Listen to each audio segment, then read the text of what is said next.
Hello, good morning, everyone. And for those who are watching us from a different time zones, good afternoon or good evening. And my name is Marilyn, founder and CEO of Customized Training Solutions Private Limited. And we are passionate about helping leaders and organizations who are continuous learners and action takers to transform and thrive in all aspects by customizing programs with our world class resources. We have served over 3,000 leaders from over 30 countries in different industries, including Petronas, Sony Mobile, PruLife UK, Ayala Group, Chevron, Tencent, Jollibee Foods Corporation, Legato, and Shell, to name a few. And the reason why we are organizing several interventions, including this interview, is to help leaders who don't know how to stay relevant and adapt to the next normal, those who find it stressful to lead and ensure performance of a hybrid team, and for those who are afraid that they can't keep their team or their business. And to be able to stay relevant and continue to lead effectively in any situation, do join us in this conversation. And today, it's my great pleasure to introduce our leader. Bart has conducted training programs for companies in various industries such as oil and gas, banking and finance services, and manufacturing for a group ranging size from 10 to 250 people.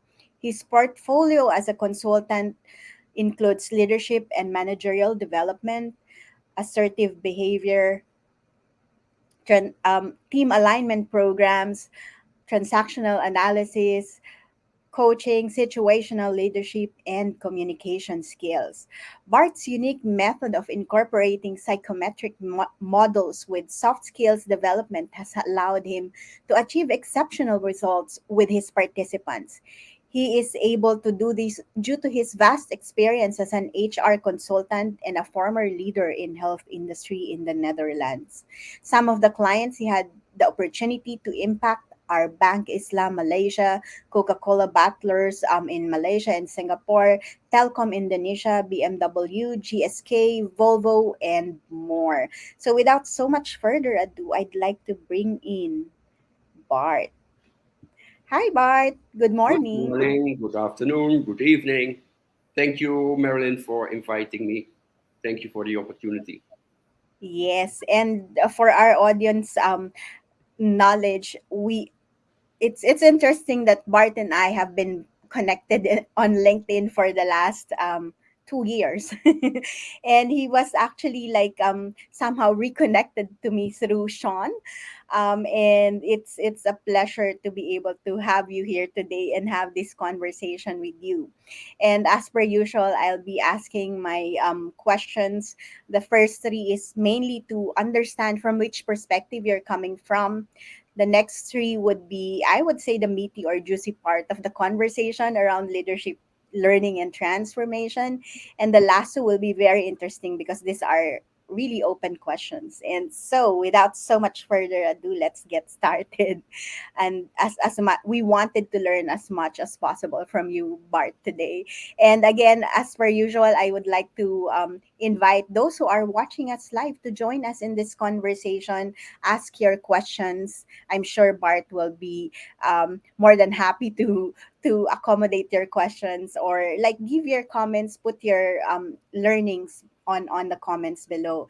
So to get started, please do share with us your leadership experiences, your influencers, and if you have a favorite leadership style, like, that influenced you and brought you to where you are today. Okay, I'm going to start with a very long story. No, but the story of my life. Um, as you already mentioned, I'm from the Netherlands. Mhm. And when I was 18, a friend and I was just leaving school. I didn't know what to do. And a friend of mine said, why don't you go into nursing?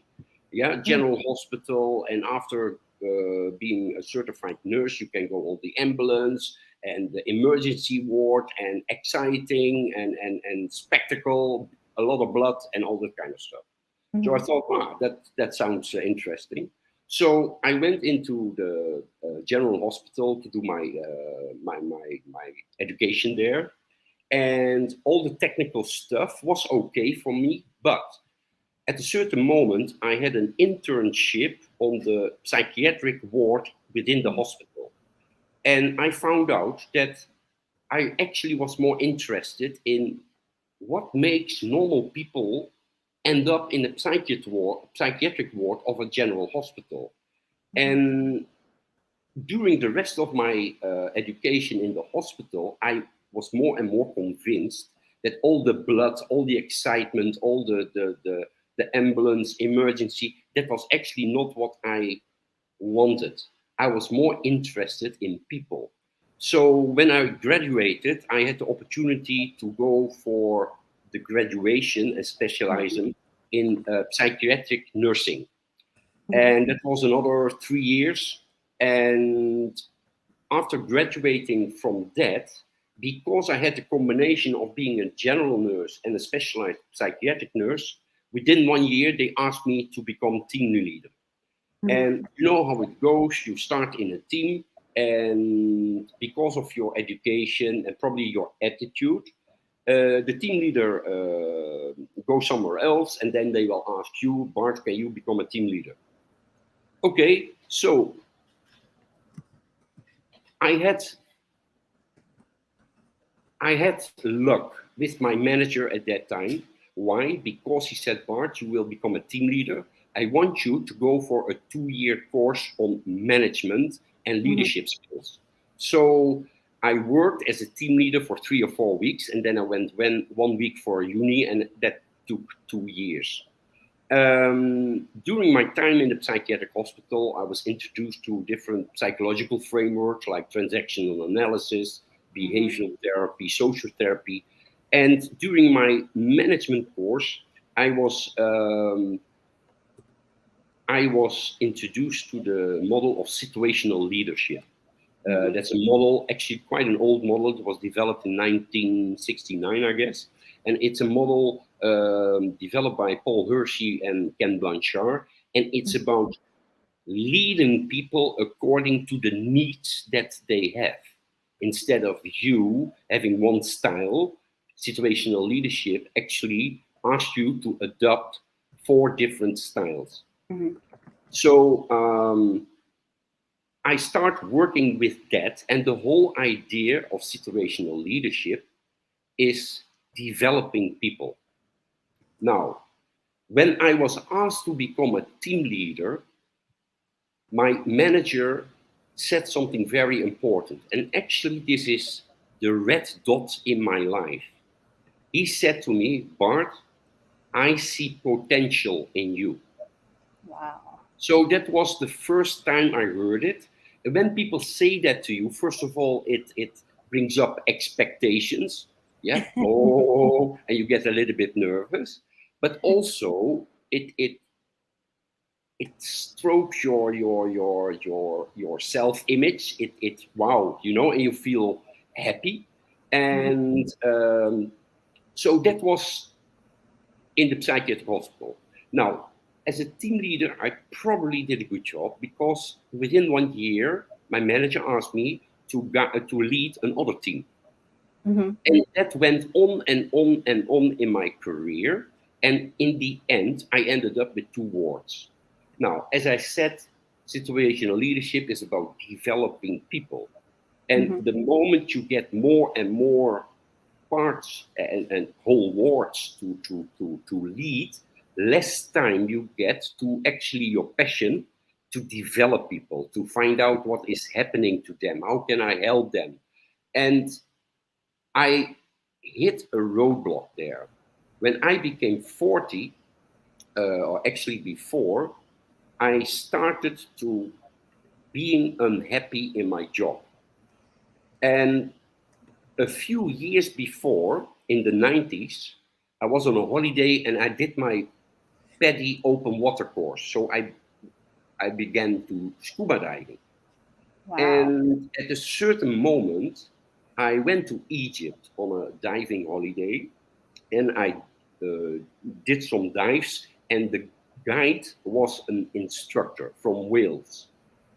And he said, after diving with me, he said, Bart, I see potential.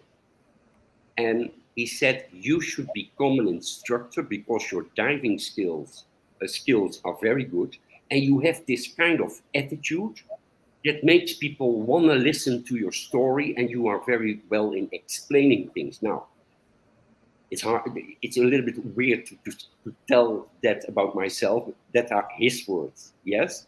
But this guy from Wales, he had a construction company in Wales. He was unhappy. He sold his company and he became a dive instructor. He planted a seed in my head. And this seed began growing the moment at work I became a little bit unhappy. Um, I was attending meetings where when I left the meeting, I thought, what did I do for the past hour? What did I talk about? And more of those moments were crossing my career. Up to the moment, I thought, enough is enough. And this little seed was already kind of coming out of my head. Growing. Yes. So at a certain moment, I went through kind of a difficult time in my life. Mm-hmm. I made a choice to quit my job, to sell my house, sell my car, and say bye bye to my family and friends, with the idea to travel the world, see new things, meet new people, and become a diving instructor. And that's what I did. So but there was still always this kind of leading people in my system. For Mm-hmm. example, when I worked 1 year in Maldives as a diving instructor, Mm-hmm. and I was there 1 month, and then already the boss of this diving company, they had 14 or 15 different dive centers all over Maldives, asked me to take charge of one dive center on one island. So because he knew I had experience as a manager. Mm-hmm. So okay, so I became the leader of a dive center there. And Mm-hmm. the first thing I did was I looked at the working schedule of the instructors. And there were 6 or 7 instructors, and they all had 7 days a week schedule. Wow. Yes. So they dive every day. And I said that it's not healthy, because as a diver, and especially as a diving instructor, when you dive 3, 4, 5 times a day, you need at least Very 1 day a tiring. week out of the water. Mm-hmm. Otherwise, you become tiring, and it's physically it's very demanding. Now, so I did a proposal to the boss, and no, cannot, and okay, very commercial. I said, listen, people will burn out, they will get sick. So Mm-hmm. it's very easy for me to come up with a schedule that everybody has 1 day off per week. So Mm-hmm. finally, they implemented this idea for all 15 dive centers. And so I have this kind of, I see something, this is no good, I have to change. Yeah. Right. Mm-hmm. So that was my dive career. I ended up at a certain moment in Malaysia, Mm-hmm. uh, East Coast, Langtenga. And after 5, 6 years diving almost every day, you become a little bit, your world becomes very small, and you can only talk about diving. That's all that's happening around you. Yeah. And because you're an instructor, people don't talk about anything else when they talk to you. So I thought, maybe it's time to go back to a normal life. And luckily, I had 2 friends in Kuala Lumpur, 2 Dutch guys, and they asked me to join them in their training company. And what did they say the first time? Because they already heard about me, they knew me. And when we had a conversation, the sentence was, we see potential in you. Again. Again, third time in my life.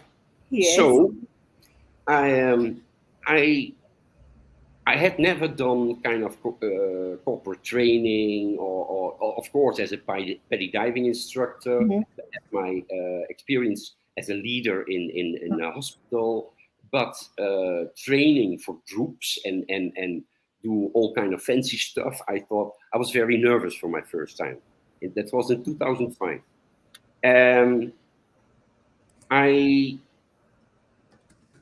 I kind of rolled in the job. I used a lot of my experience, like transactional analysis, the behavioral therapy, which I used in my courses.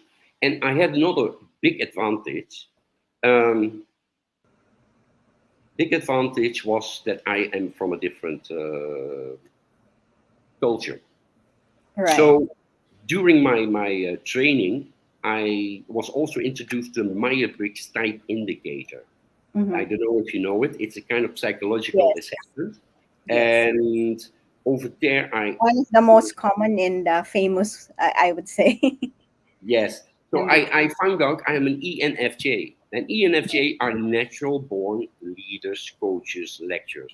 So that explains why I always end up in a situation where I see potential in you. Yeah, I know it's a very long story. I'm very sorry for it, but it's now you exactly know where I'm coming from. yes, thank you so much for All sharing right. your story with us. I mean, I what I got from your message is that, our heart will always like show us where to go, right? I mean, from the psychiatric ward you move to being a leader within your organization, moving to diving, and now back to training. Generally our heart will show us where we want to be and where we have to go, right? To really, i- it was it was said that, I see potential in you, and it's really like really living up to that potential, right? No longer a potential but really like Yeah. living up to that. So thank you for sharing that. And also, like, what I got from you is that situational leadership is all about developing people, and as a leader I believe that's, what our purpose is, or um what we have to do, right? So having said that experience that you have shared with us in the last 15 minutes, what is leadership for you? Okay. For me, the essential part of leadership is developing other people. Mm-hmm. And as an ENFJ, it's Mm-hmm. almost my life mission Mm-hmm. to make people better. Mm-hmm. And so it's very natural for me to do that by training, by coaching. When I worked in the Netherlands, I used the situational leadership as a guidance for my leadership style. Mm-hmm.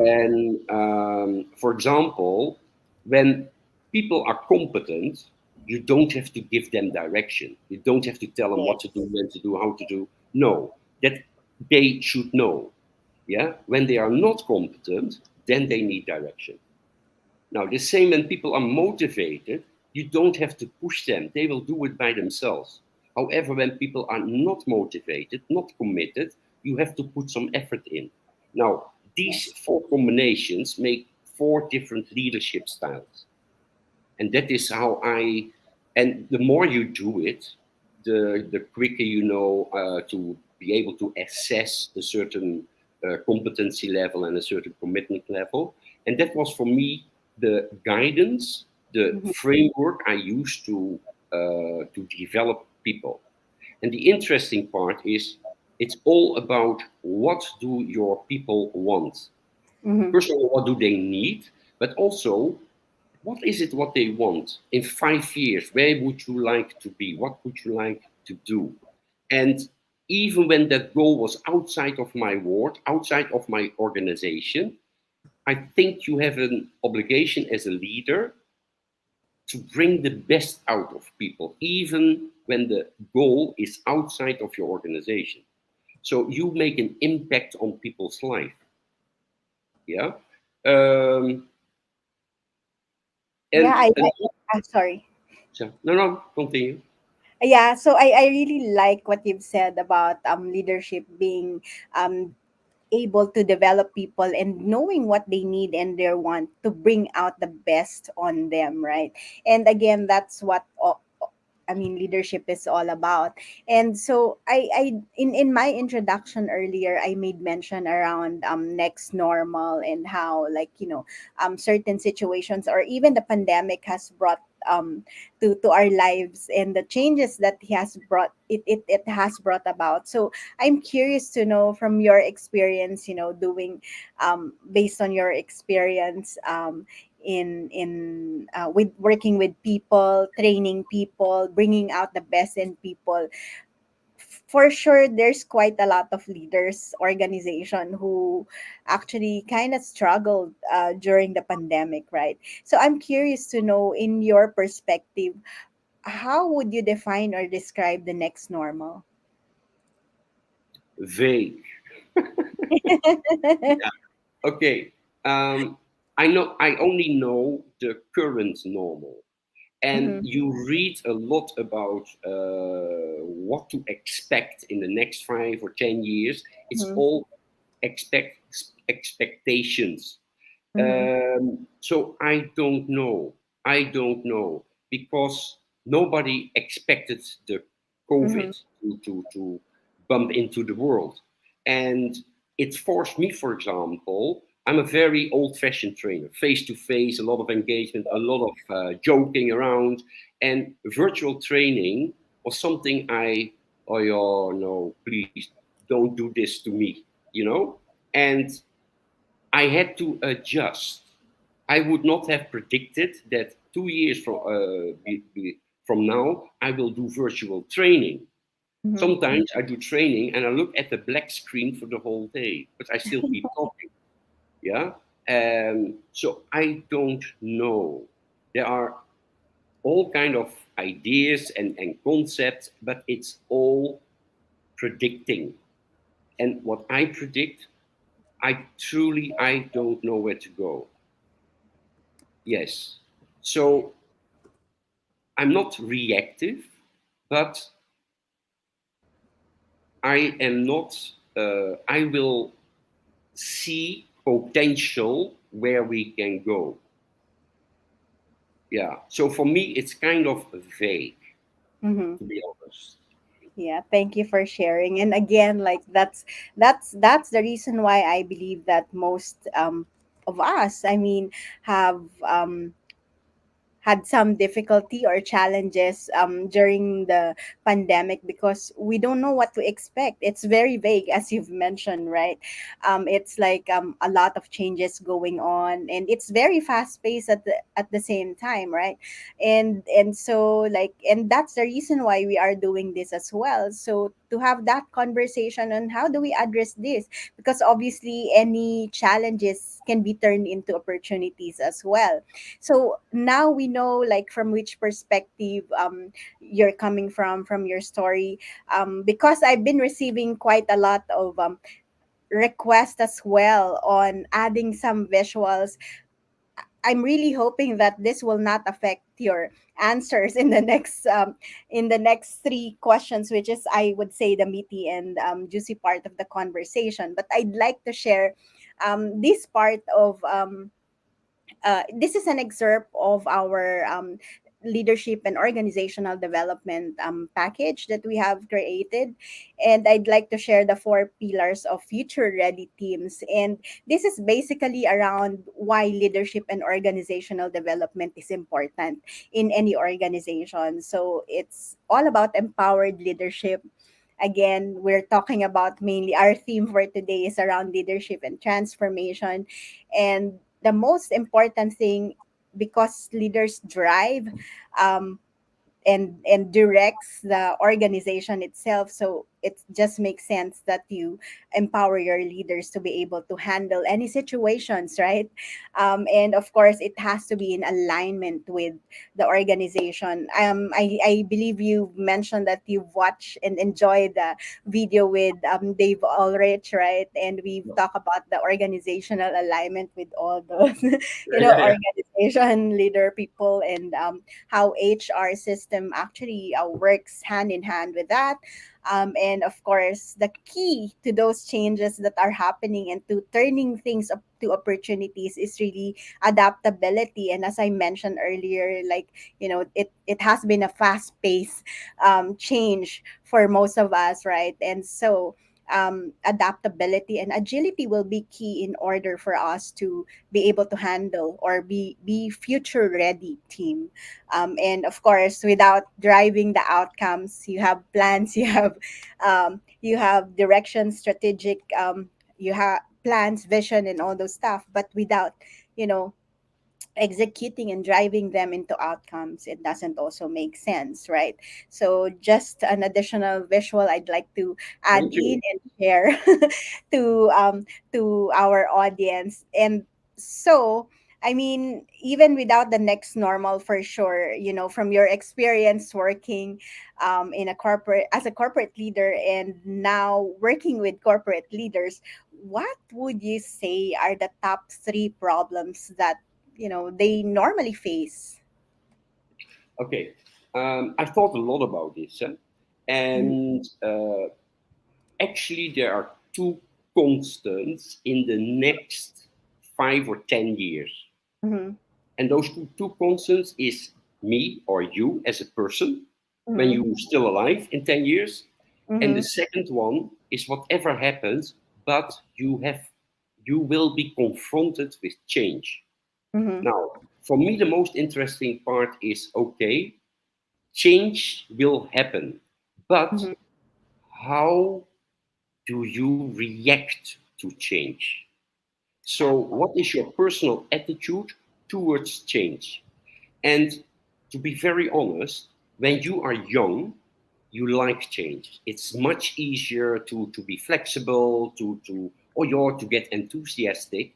I am mhm, 63 now, and I notice that I am getting a little bit rusty when it comes to mhm, change. Sometimes Sean comes up with an idea, and it falls in my head 3 months later. mhm. You know what I mean? It's Yes. very important to know what is your natural reaction to change, and I think it has a lot to do with generation. You Mhm, know, so I foresee problems with my generation who still have to work a few years until mhm, retirement. For example, I have banking industry goes through digitalization, mhm, something that our generation, yeah, the baby boomers or the late baby boomers, are not. Um, we are not brought up with computers. So yes. you will have over the next 5 years, you will face challenges with the older people, and most of those older people are in senior management. Mhm, Yeah, so I foresee a problem there. What are you going to do with those people? Because they might be a roadblock on your, as you said, it goes very fast. mhm, Those people, instead of getting fast, they slow down literally in life. So, mhm, how are you facing that challenge? And that is very personal for me. That is mhm, what when I would work in a banking industry like that, mhm, what would I do in that situation? And what can the organization do with me to not become a roadblock on this fast pacing changes? Because when you don't change fast, you mhm, will lose the edge in your competition. So for me, that is personally, that is something that I foresee might be a challenge to overcome. mhm. The big, Yes.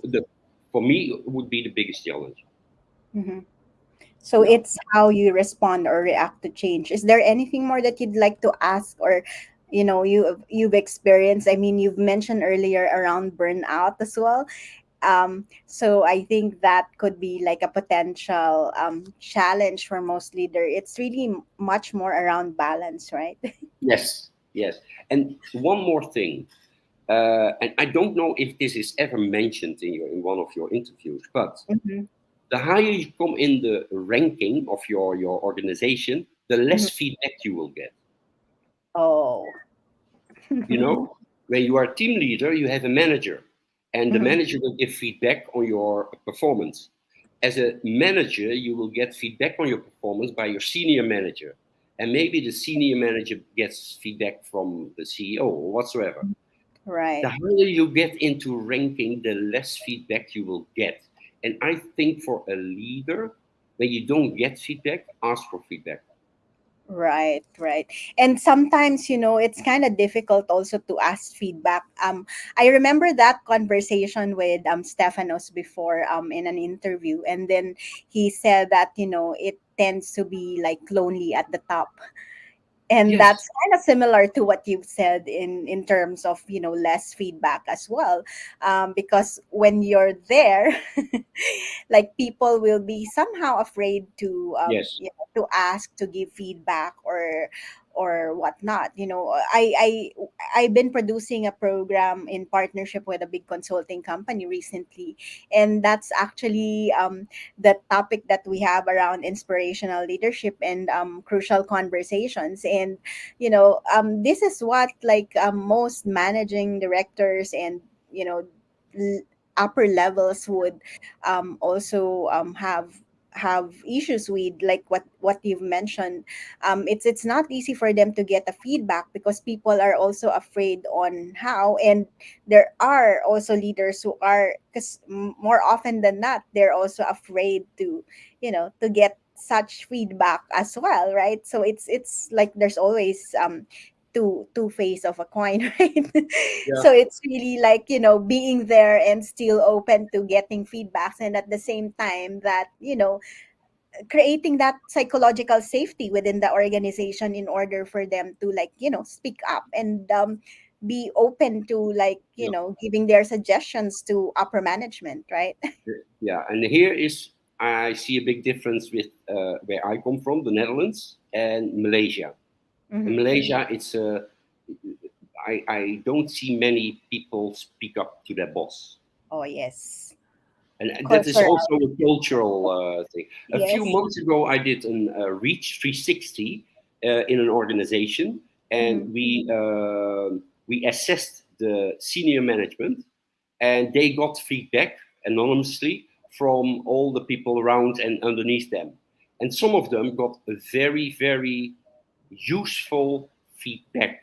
It Hmm. opened a blind spot in their work. So I think that would be a method to Hmm. do once in a while in an organization to still Exactly. get the feedback there, where sometimes you need feedback at that level.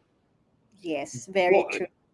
people, they don't leave bad companies; they leave bad management. So that's Hmm. why it's important to also give feedback to that level. Yeah, True, true. And so, I mean, we've discussed about this top problems that most leaders would normally face, and of course, we would not leave them on the problems. And somehow, I would say the important leadership capabilities or skills will help them address all those issues or problems that they may face as a leader, right? So, what would you believe, or what are the important leadership capabilities or leadership skills that you must have in this next normal in order to continue to lead more effectively? yeah. And I think Professor Ulrich already also mentioned this. I Mm-hmm. think out of 10, 6 are communication skill. Or did you mention? Did Mm-hmm. you mention that? Six It communic. Oh, yes, I've made Yes, mention yes. that. So I think that is the key to guide people through Mm-hmm. to this changing times, Mm-hmm. um, by communicating. And the most important skill I learned over the years in communication is Mm-hmm. listening, Yes. listening, and asking open questions. And those two combined will make you be appreciated as a leader. When you have the capability to listen to your staff, take them serious, acknowledge them, ask questions, open questions, then I think you already are able to tackle a big part of the problem, which is normally people management. Yes. For me, that would be key. have good, outstanding communication skills. Mhm. Yeah, Be and when you clear. say, Yeah, sorry, sorry. when you say you've mentioned people management, if you can please help us elaborate, like what do you mean by people management? Okay. What capabilities or skills do you have to have in order to be able to manage people? Or I don't know, like in my case I said, like, is there such thing as people management, or do you have to call it as leading your people? Yeah, yeah. Leading your people. Yeah. Mhm, The How do you treat your staff? I mhm, think that's the key thing here. And sometimes, especially, well, from my experience, I was at the moment in my career so busy with attending meetings and actually talking to the people that mhm, I don't want to talk to. I want to go back to my staff to see what's going on there, you mhm, know? So keep in contact with your staff. Take care of them. What I did in Maldives, yeah? Instead of 7 days, 6 days. So take care of your people. Make sure that the things are organized well. Be clear in which way the company is going, which way the mhm, department is going, and people will follow you because they are inspired by you, and they will not move when you are pushing them. mhm. Yeah. So that I mean with people skills. Try be able to motivate people, be able to be transparent, honest. Um, yeah. For me, that is the main thing. Respectful, and Uh, you can read this in books, but bring it in practice. That is the whole Another thing. challenge here, because sometimes as a leader you are stressed. You already mentioned it. Stress. There is limited time. There are limited resources, Mhm, and to still keep your professional attitude and your caring attitude and your coaching attitude towards your staff is mhm. sometimes difficult. I have made mistakes. When I look back, how could I have done this like that? But Exactly. And that's the reason why, like, sometimes when you are getting more senior, or you get more experience, that's when you actually realize quite a lot of things, right? But if we were to start earlier, that could be even better, it's right? yeah, it's not like, but yeah, yeah, but communication skills, being open and have a good relationship with your staff or the people you lead. Mhm. That is key. That is where you get things done. Exactly. And before I proceed to my next question, I just want to acknowledge those who are watching us live. Join us in this conversation. And thank you for the likes and support from Grace Marcelana and Aurora Velasco. Thank you so much. Yeah, let us know if you have questions, or what are you getting from this conversation.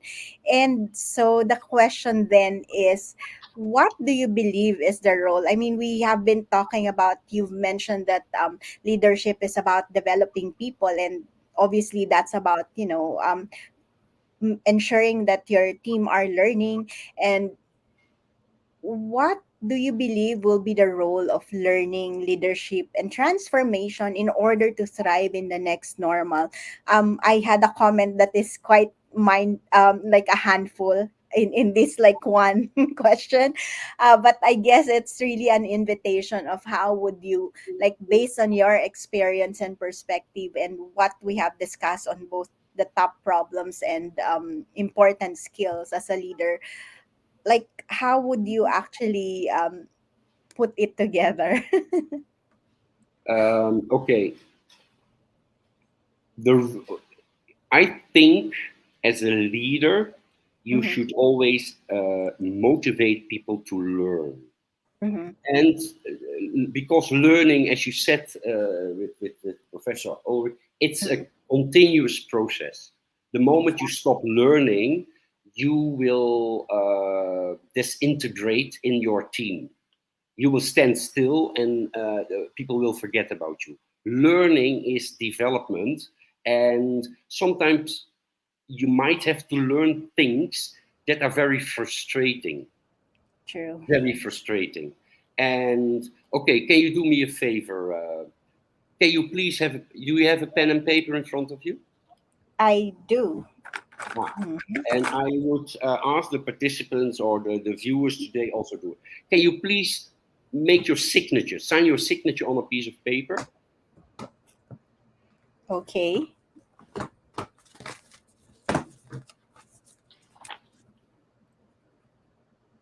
Mhm. My pen is not working. Oh, that are a lot of pens. Yes, you can hear that. Yeah. Okay. Okay. Can I see? All right. Good. Now, how did it feel? Sorry. How did it feel? How did it feel to sign, or How that did I it just feel do your to sign? instruction? How did it feel? It feels natural. I mean, that's my signature. That's my name. Yeah. So it feels natural for me to write or sign it at as fast as I can, right? Yeah. So this is your comfort zone. Am I right? Yes. It's autopilot, no thinking. Okay. Now do the same with your other hand. Okay. Oh no. Oh no. Oh oh oh oh oh oh oh oh oh oh. Okay. Oink. Okay. How did it feel? How did it feel? Very uncomfortable and kind of difficult. I don't know how to write on my left Yeah. hand as much as I do on my right. Okay. Now, when you look at its signature, is that your signature? It doesn't look so much so. No, but it's your hand. Now, this is typically what people will be facing over the next 5 or 10 years. Whatever change, you are used to do things with your right hand. Yeah, which feel very comfortable in your comfort zone. The moment you have to change, you will struggle. Yeah, you will feel uncomfortable. You might have times that you think, why can't I not just go with my right hand much quicker? Why do I have to do it with my left hand? However, when you start doing it with your left hand, it starts feeling more and more comfortable. And after a period of time, you cannot feel the difference anymore between your right hand and your left hand. And this is all with change. In the beginning, with change, most of us will feel uncomfortable because it's out of our comfort zone. Mhm. Now, this is what you have to prepare for. So, what would you do when you feel frustrated, when you feel uncomfortable? What would you do? It's a question. Oh, you're asking me. Sorry. Um, what I will do, I'm gonna practice it. To be exact, what I'm doing right now is something I'm really quite uncomfortable in because, you know, um, it's kind of usual for us, right, to doubt ourselves, to limit ourselves. It's easier than than anything else that we can do to ourselves, right? Like maybe I'll say things that are not right, or maybe it's a wrong grammar, or maybe I couldn't answer the questions that you asked me, if you were to ask me, right? So it's like, and I'll be in front of the camera looking full in front of like so many people, right, around the globe, probably even, those kind of things that goes in my mind. And so it took me quite some time to, like, okay, I will do this and I will continue to do this, right? So but now that I've been doing this, I'm getting used to it. I don't mind, if I make mistakes or so. I don't mind if my guest will ask me questions as well. And it's been worthy. I mean, my target or my goal is to be able to inspire. a leader or so, right, in this conversation. And now that I'm receiving positive feedback or like encouragement to some of my connections, even on private message or in the comments, whether in Facebook and YouTube or in on LinkedIn, and it's like okay, I'm doing something right here. And it's inspiring, it's motivating, it's helping others in their personal and career growth. So I said, like, okay, I must be doing something right. Yeah, you can be confident. You're doing a very good job. I like it. Yes, Thank but you. for everybody, you will end up in situations over the next 10 years, but 20 or 40 years, where you will feel frustrated. I cannot do it. True. Limiting beliefs, and you have to overcome. You have to go through this period to kind of go to the next level. And Yes. when you have to deal with this kind of problems, what I suggest you do, you share your frustration with other people. Mm-hmm. Talking about it already reduces it. This will cause stress. When you are stressed, try to talk about it with other people, with your colleagues, or with your friends, or with your manager, or with your whatever level you are. Yeah, you are not superhuman. True. So share with other people. And when people come to you with problems like this, you don't have to give a solution. The fact that you are listening to them is already helping them. And that is what uh, for me, that is a suggestion for you to deal with it over the next 10 years. Yes, true, true. It takes practice and it takes like going out of your comfort zone. Thank you Yep. for such a great reminder. And before I proceed to my last two questions, I'd like to share a visual again. And this is also the same conversation we had, how important it is to develop people. Because like what Richard Branson said, train people enough so they can leave, and treat them well enough so they don't want to, right? And Exactly. that's also the same message that you've shared earlier, like how you treat them with respect, how you treat them, motivate them, develop them, matters in any, like, in being transparent to them and all those stuff. It matters to them as well, right? And again, like what you've said as well, it's, people leave because of poor management, and not necessarily of the company, right? It's all about the culture, and a lot of those depends on the leaders as well. And so this should be our goal, to see our people working together, having fun, having, more than half of our waking life is spent at work. Might as well make it joyful for everyone, right? Yeah. So, yeah, and that leads me to my next question, which are very open question, and I would normally say would be my Miss Universe questions, and in this case, Mr. Universe question. If you have a magic wand and can use it, what will you do with it? You mean if I can wish something, Yes. what would I do? What would you Uh, wish for? Or yeah, what would you do? to myself or to other people? Either or both. Oh,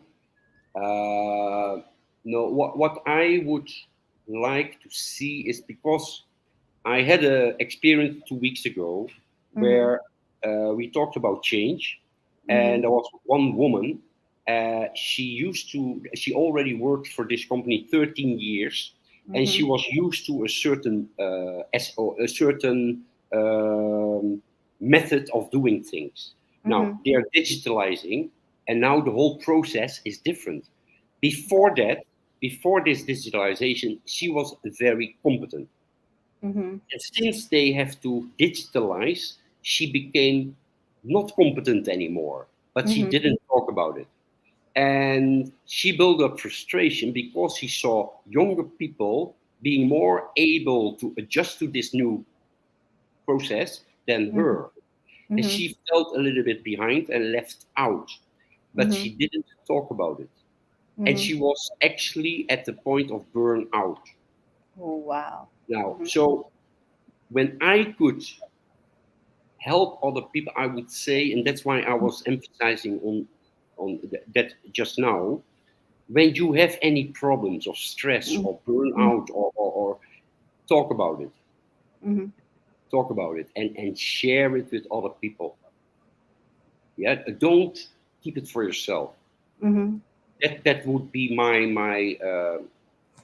yeah, that Your magic wand wish. What's that again? How do I put it together? If like your wish is for people to speak up or to share their frustration, yeah. be more I wish that we are able to create a culture where people are willing to voice out about the frustration, the Mhm. stress that they are going through. Because I don't know the reason why she did not speak Mhm. out, and Mhm. she swallowed all this, which is Mhm. very unhealthy, and you don't want people to. I don't want to see people to suffer. Mhm. You know what I mean? So I would like to invite everybody, please take care of each other by Mhm. offering help, but also by asking for help.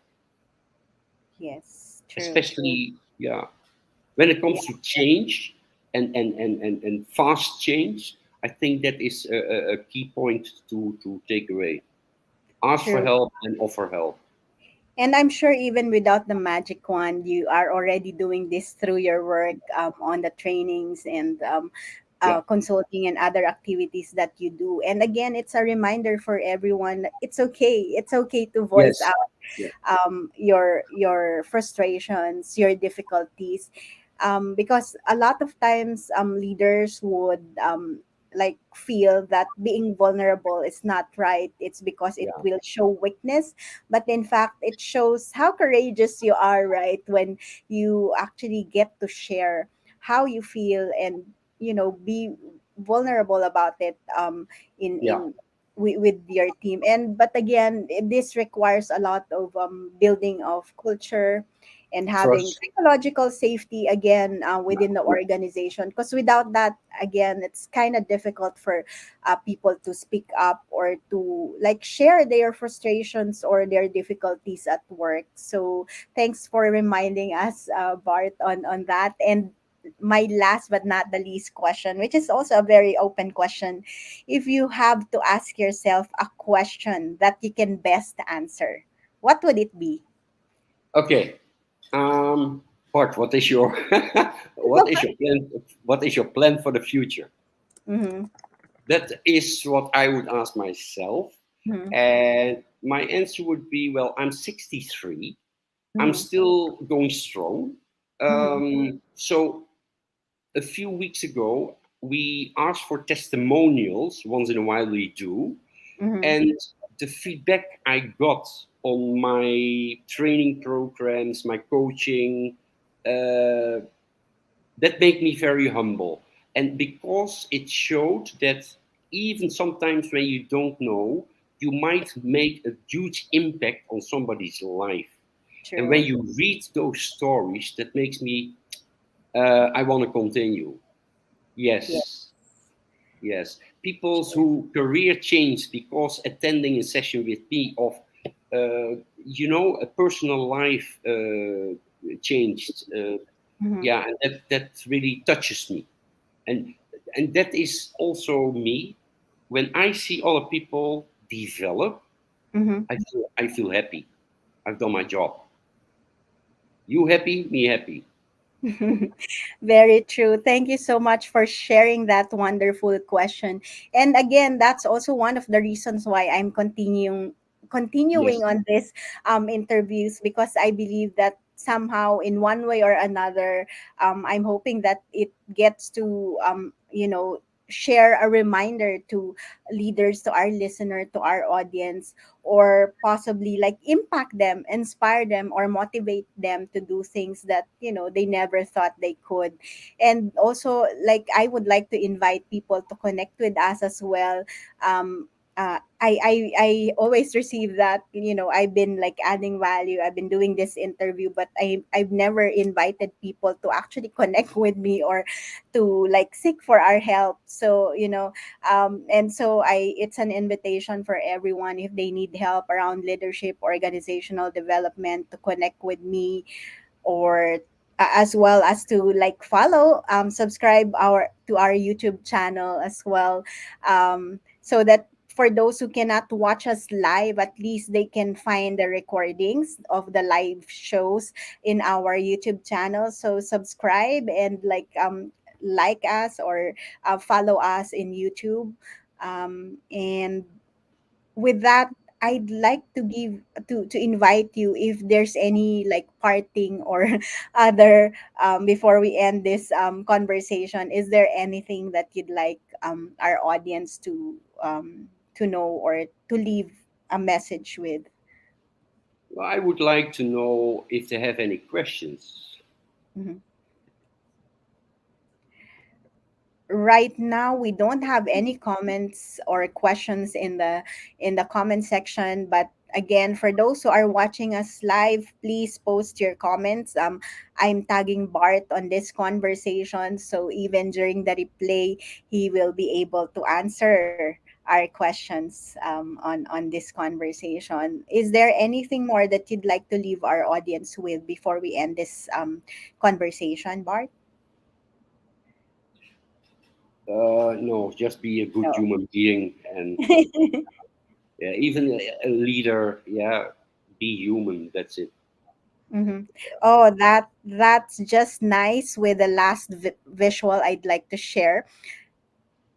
Every one of us has different roles to fulfill. I'm sharing with you my family pictures. I have small children still. I have a 2-year-old and a 5-year-old and a teenager all at the same time. Wow. And I still could do this, right? That's the usual comment I get. And this is my family. So as as a person who's doing this, hosting this show, doing the interview, I may be someone who's a host to you, um, but I'm also a mother, I'm also a wife, I'm also a sister, I'm a daughter, like as I am a partner and a solutions provider to others.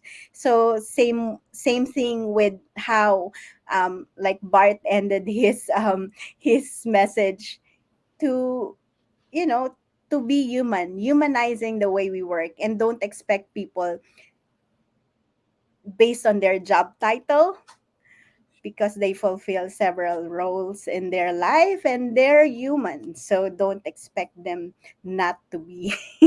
Right? Yeah. So with that, thank you so much everyone um for sharing your time, your precious time with us, especially for those who watch us on a live. Thank you so much, Bart, for all the stories, the experiences, and reminders we have learned from you today. It's very inspiring and it's very humbling, to actually learn from you today. And Thank you. so it's thank you so much for It your was time. my pleasure. It was my pleasure. Thank you so much for this interview. You're welcome. It's my pleasure to have you today, and it's again an invitation for everyone to join us. We do this weekly, and let's all create an opportunity to create a better world to live in, right? And do remember to invest in yourself, because even the richest investor in this world would say that investing in yourself is the best investment you can ever make in your life. So, with that, we would like to leave you with this quote, that if your actions create a legacy that inspires others to dream more, learn more, do more, and become more, then you're an excellent leader. Thank you so much, everyone. Thank you again, Bart, and Thank have a you. good day. Stay safe, everyone.